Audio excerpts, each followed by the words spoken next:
Assalamualaikum warahmatullahi wabarakatuh. Saya Finana Firdausi.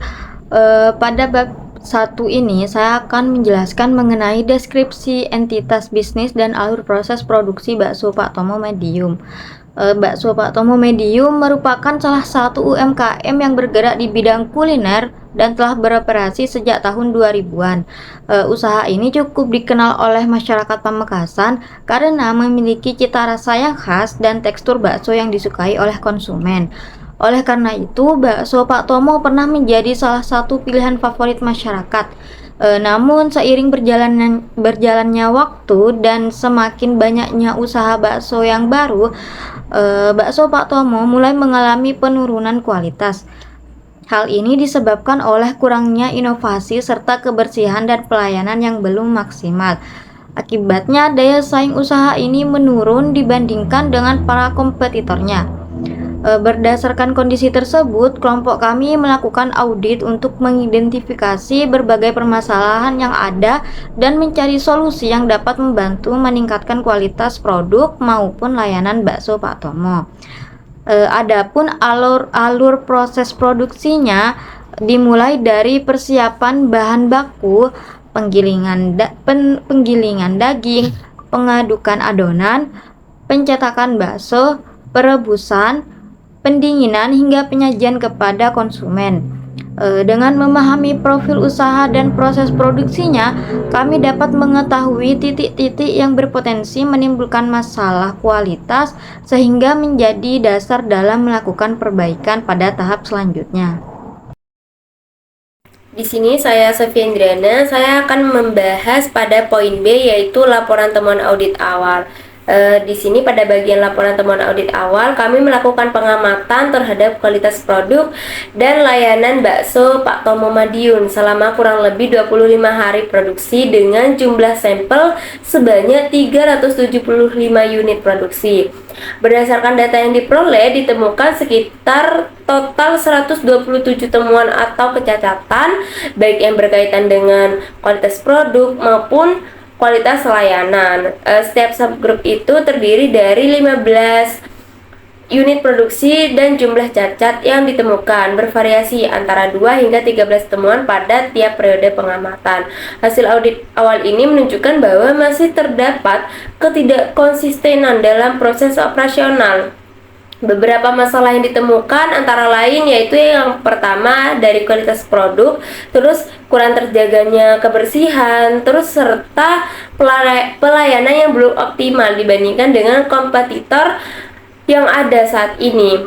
Temuan-temuan tersebut menjadi indikasi bahwa diperlukan evaluasi lebih lanjut terhadap proses produksi dan pelayanan. Dari total 375 unit yang diamati, terdapat 127 temuan cacat yang menunjukkan bahwa tingkat ketidaksesuaian masih cukup tinggi. Oleh karena itu, data audit awal ini menjadi dasar untuk melakukan analisis statistik pada tahap berikutnya, yaitu menggunakan peta kendali dan pengukuran kapabilitas proses untuk mengetahui apakah proses produksi sudah berada dalam kondisi terkendali atau belum. Jadi dapat kita simpulkan dari hasil audit awal menunjukkan bahwa bakso Pak Tomo masih menghadapi berbagai permasalahan kualitas yang perlu diperbaiki agar mampu meningkatkan kepuasan pelanggan, menjaga konsistensi produk, dan juga meningkatkan daya saing usaha. Sekian, terima kasih. Teman-teman, penjelasan selanjutnya yaitu mengenai mengenai perhitungan UCL, LCL dan juga nilai CP dan CPK. Di mana UCL di sini itu ya mengenai masalah nilai upper center line, yaitu nilai batas atas, dan juga LCL yaitu lowest center line, yaitu nilai garis batas bawah, begitu ya. Yang dimana di sini tentunya setelah kita merekap datanya gitu ya, data temuannya itu sebanyak selama 25 periode, tentunya kita perlu mencari perlu menghitung ya, menghitung nilai UCL dan LCL-nya, menghitung nilai batas atas, nilai batas garis batas atas dan juga garis batas bawahnya, agar kita bisa menentukannya itu apakah dari jumlah produksi yang dibuat dan juga catat atau temuan yang ditemukan itu apakah melewati dari batas atasnya atau tidak begitu, dari batas maksimumnya atau tidak begitu ya.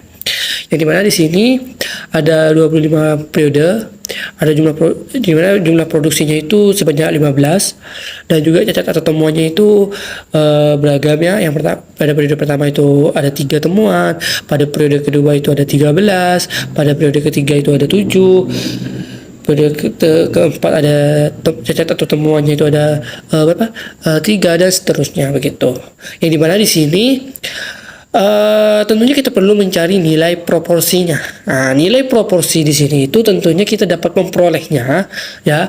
Nilai proporsi ini dapat diperoleh dari hasil dari per unit ya, dari nilai cacat atau temuannya itu dibagi jumlah produksinya begitu. Ya. Ini dimana misalkan di periode pertama nih atau nomor subgrup atau periode pertama. Ini mana periode pertama di sini catat atau temuannya itu ada 3, jumlah produksinya itu 15. Nah, kita bagikan 3 dibagi 15, yaitu mendapatkan berapa? 0,20 gitu pada periode yang pertama. Terus pada periode yang kedua nih sama, yaitu catat atau temuannya itu 13 dibagi 15, yaitu menghasilkan 0,87 begitu ya. Terus pada periode ketiga juga sama, 7 dibagi 15 sama dengan 0,47 dan seterusnya begitu. Oh ya teman-teman, sebelumnya mengenai nilai pi bar nih. Nah, pi bar di sini itu kan pi ini kan nilai proporsi ya, bar berarti nilai rata-rata dari proporsinya begitu ya, dari total proporsinya begitu. Itu berapa? Dapatnya itu ya tentunya dari nilai total cacat atau temuannya ya, itu dibagi jumlah jumlah produksinya. Berarti apa? Berarti 127 dibagi 375, yaitu sebesar 0,34 ya, itu pi barnya atau proporsi rata-ratanya begitu ya. Bar ini berarti rata-rata ya, mengacu pada rata-rata gitu. Terus kita masukkan di datanya, ada center line. Center line di sini itu batas tengah ya, batas tepi tengahnya nih, garis batas tengahnya nih. Ini mana garis batas tengahnya itu didapat dari mana? Ya tadi itu didapat dari total rata-rata proporsinya begitu. Nah, ini berarti dari nilai mana? Dari nilai pi barnya ini. Jadi sama aja. Jadi center line di sini itu angkanya itu nilainya sama dengan nilai pi bar begitu, ya. Yaitu 0,34. Terus ada nilai UCL atau upper center line, nilai batas tepi atas. Nah, di sini ada rumusnya nih, ada perhitungannya. Di mana perhitungannya itu untuk mencari UCL-nya yaitu pi bar atau pi rata-rata ditambah 3 dikali akar pi bar atau pi rata-rata itu dalam kurung 1 dikurangi pi bar dibagi n. Nah, jadi kita hitungnya berarti pi barnya itu adalah 0,34 ya, ditambah 3 dikali akar dalam kurung 1 dikurangi 0,34 tutup kurung dibagi 15. Jadi n di sini itu nilainya mana? Nilainya itu 15. Kenapa?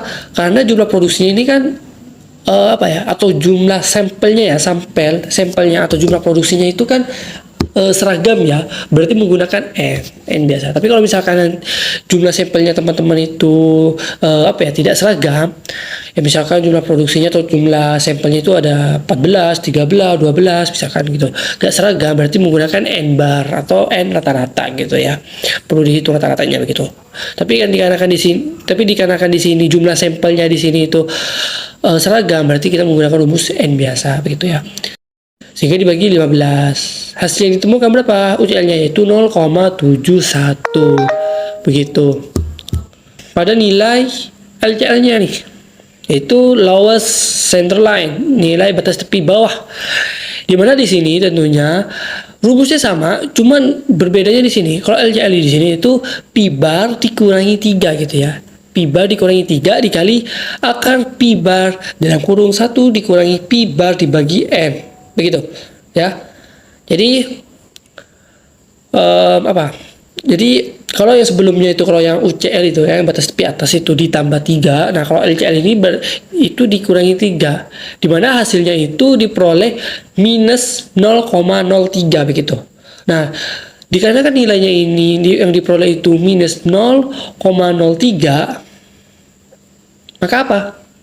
Maka nilainya ya harus 0,00 begitu. Karena apa? Karena LCL itu tidak boleh negatif begitu ya. Tidak boleh negatif.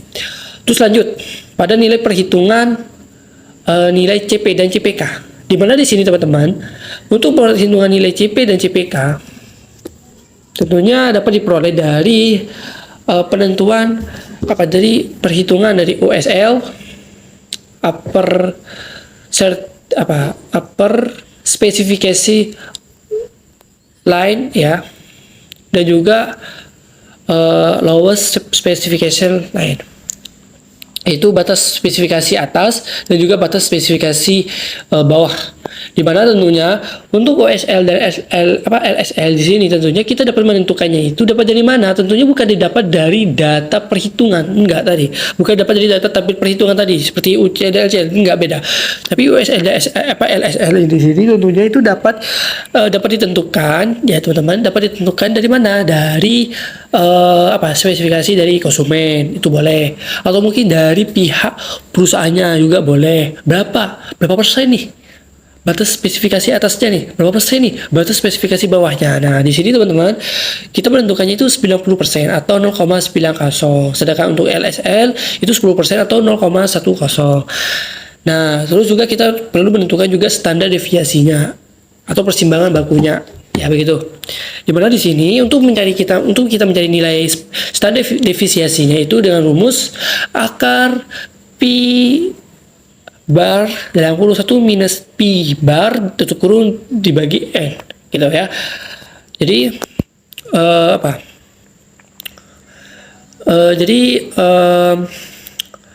hasil perhitungan dari tadi itu yaitu 0,34 ya, P bar-nya itu 0,34 terus dalam kurung 1 dikali 1 dikurangi 0,34 dibagi 15, ini benar hasilnya itu 0,12 gitu ya. Sehingga apa? Sehingga kita bisa memasukkan rumusnya, mencari nilai CP-nya yaitu dengan memasukkan rumusnya itu USL dikurangi LSL dibagi 6 dikali standar deviasi gitu ya.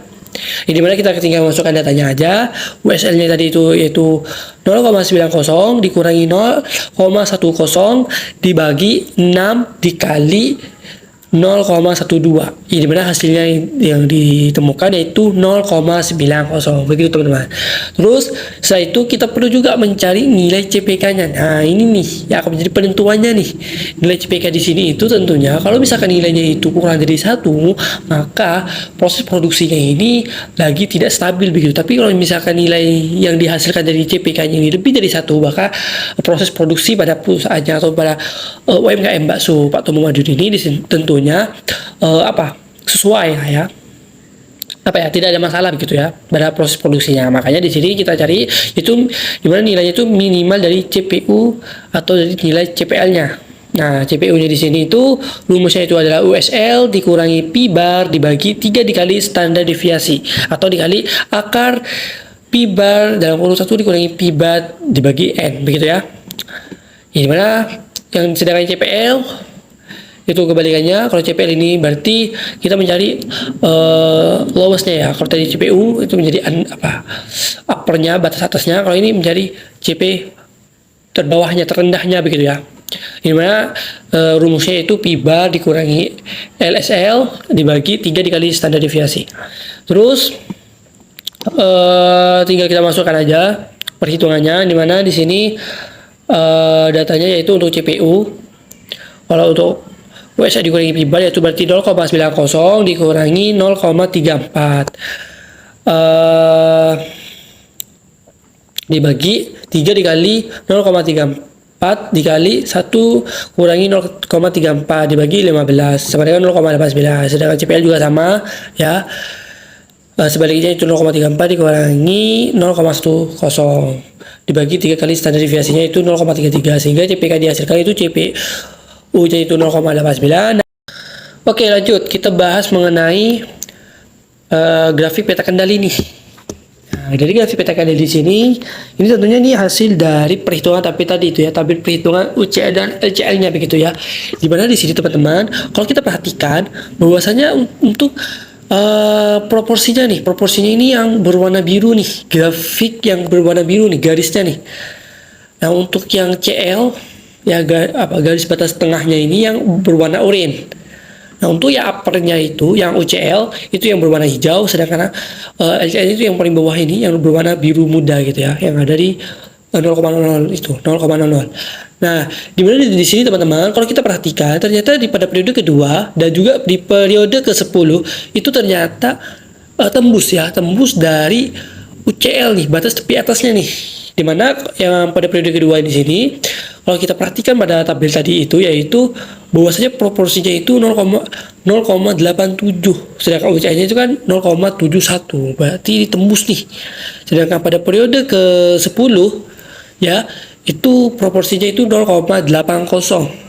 Nah ya jadi tembus sedikit untuk yang periode ke 10 nih. Nah sedangkan untuk periode 16 ini bisa dibilang hampir ya, tapi tidak sampai tembus tapi hampir. Dan sedangkan untuk periode-periode lainnya ini bisa dibilang aman ya, bisa dibilang aman. Jadi hasil dari interpretasinya ya, dari hasil perhitungan tadi tabel dari UCL dan LCL-nya serta grafik peta kendali, yaitu di mana pada peta kendali proporsi cacatnya itu terlihat beberapa titik pengamatan yaitu melebihi batas kendali atas tadi yaitu UCL-nya ya, dimana 0,71 yaitu pada periode kedua dan juga pada periode ke-10 ya. Sedangkan untuk periode 16 ini hampir ya, bisa dibilang hampir melebihi lah begitu ya. Terus mengenai masalah CP dan CPK nih. Nah, untuk masalah CP dan CPK di sini, oh ya, sebelumnya maaf, untuk grafik peta kendalinya di sini ya, kalau seperti kita perhatikan tentunya berarti menandakan bahwasanya proses produksinya ini masih bisa dibilang belum sepenuhnya stabil gitu secara statistiknya. Terus untuk nilai CP dan CPK tadi kan karena dikarenakan nilainya itu kurang ya, yang dimana untuk CP ini 0,89 ataupun untuk CPL-nya ya itu nilainya itu 0,33, yang dimana nilainya itu kurang dari 1, maka bisa dibilang atau dapat dibuktikan bahwasanya proses produksinya ini kurang mampu dalam memenuhi standar mutu yang telah ditetapkan gitu secara keseluruhannya begitu. Makanya di UMKM bakso Pak Tumu Madiun ini secara SOP-nya ini perlu diperhatikan begitu ya, perlu diperhatikan agar proses produksinya ini dapat berjalan dengan stabil ya. Jadi masalahnya di SOP-nya ini berarti ya. Jadi masalah utamanya. Ya kurang lebihnya seperti itu penjelasan dari saya sendiri. Terima kasih. Wassalamualaikum warahmatullahi wabarakatuh. Assalamualaikum warahmatullahi wabarakatuh. Di sini saya akan menjelaskan bab yang ketiga, yaitu yang pertama itu adalah Matrix House of Quality. Di sini Matrix of Quality ini merupakan alat dalam metode quality function development yang digunakan untuk menerjemahkan kebutuhan dan halaman konsumen. Di sini ke dalam tindakan teknis yang dapat diterapkan oleh perusahaan, itu pada penelitian ini kebutuhan konsumen itu diperoleh melalui half of customer yang kemudian dikelompokkan ke dalam dimensi syariah, yaitu halaman tayyiban, muamalan, dan kenyamanan atau spiritual. Hasil identifikasi menunjukkan bahwa konsumen ini menginginkan jaminan halalan bahan baku, kualitas produk yang baik dan higienis, pelayanan yang ramah, harga yang jelas, serta suasana tempat usaha yang nyaman dan sesuai dengan nilai-nilai syariah.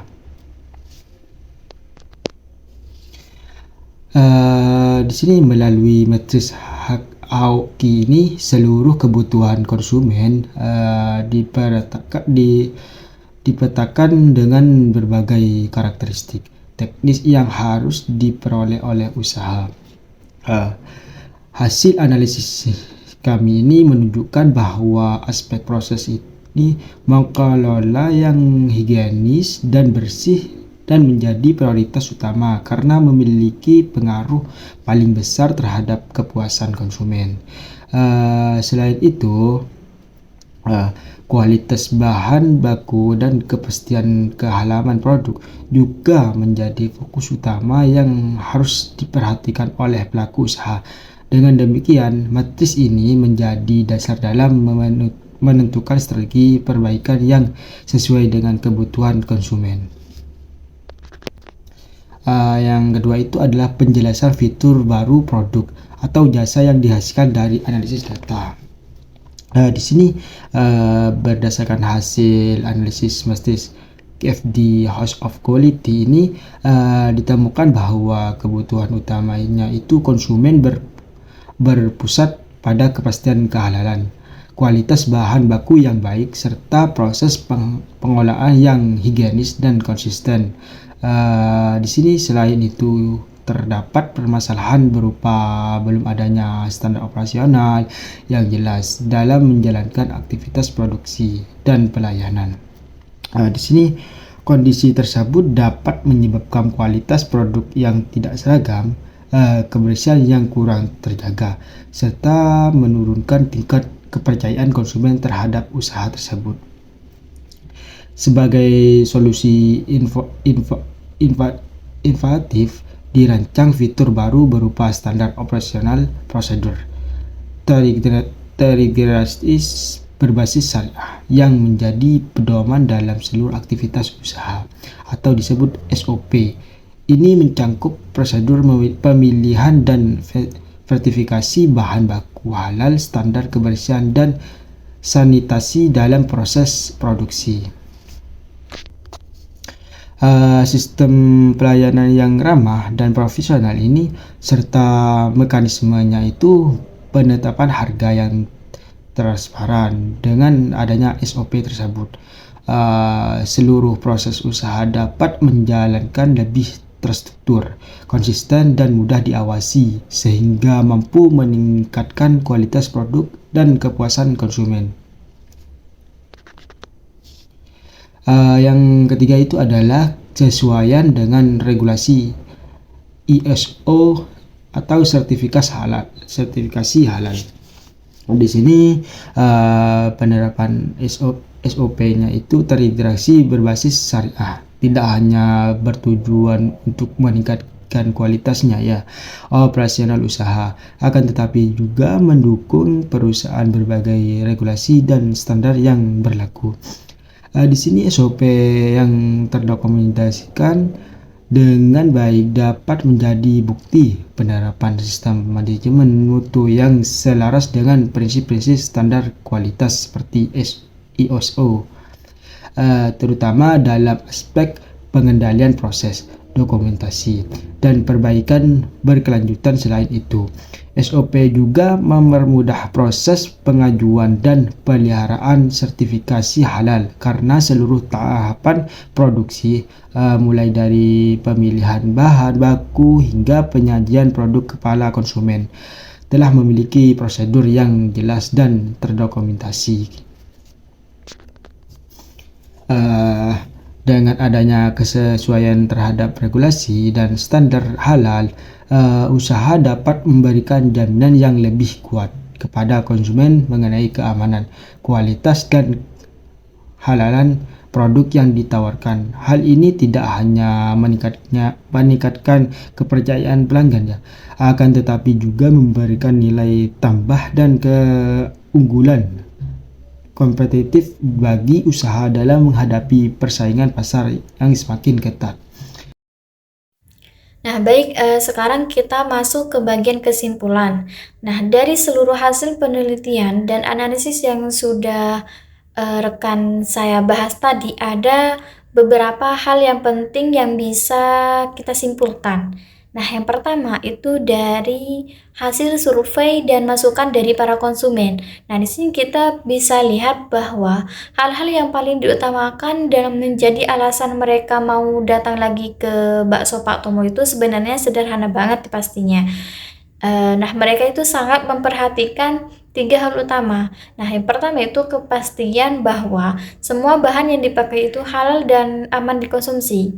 Yang kedua itu kualitas produknya, seperti kesegaran daging, rasa yang enak, dan kuah yang gurih alami. Nah, dan ketiga itu hal-hal yang berhubungan dengan pelayanan dan kenyamanan.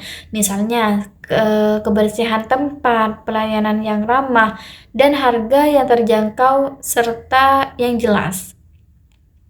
Nah, tapi di sisi lain itu, kita juga menemukan masalah utama yang menjadi kendala.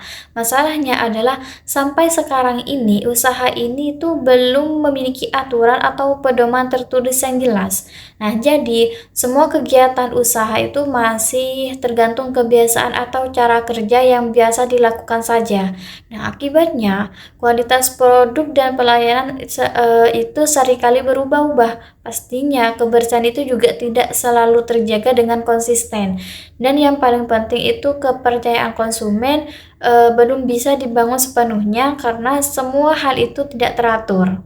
Nah, jadi intinya itu kesimpulannya adalah kebutuhan konsumen itu sudah jelas, tapi masalahnya adalah kurangnya pedoman atau aturan yang baku. Nah, oleh karena itu, solusi terbaik yang kita usulkan adalah membuat dan menerapkan standar operasional prosedur atau SOP yang terstruktur. Nah, dengan SOP ini, semua kegiatan itu bisa dilakukan dengan cara yang sama setiap hari, sehingga kualitasnya itu tetap terjaga dan semua keinginan konsumen itu bisa terpenuhi dengan baik. Lanjut bagian rekomendasi bisnis ya. Nah, berdasarkan kesimpulan tadi, apa yang sebaiknya dilakukan oleh Bakso Pak Tomo ke depannya? Nah, rekomendasi ini yang bisa dijalankan ya. Rekomendasi utamanya adalah menyusun dan menerapkan SOP yang jelas dan tertulis. Nah, SOP ini nantinya akan mencangkup semua aspek penting dalam usaha sesuai dengan kebutuhan konsumen dan prinsip-prinsip yang berlaku. Nah, yang pertama, dalam hal pengadaan bahan baku, kita itu harus membuat aturan yang jelas tentang cara memilih, memeriksa, dan memastikan semua bahan yang dipakai itu benar-benar halal, segar, dan berkualitas.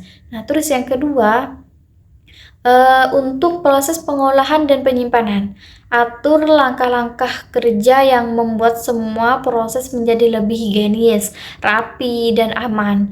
Nah, yang ketiga itu dalam hal transaksi dan harga.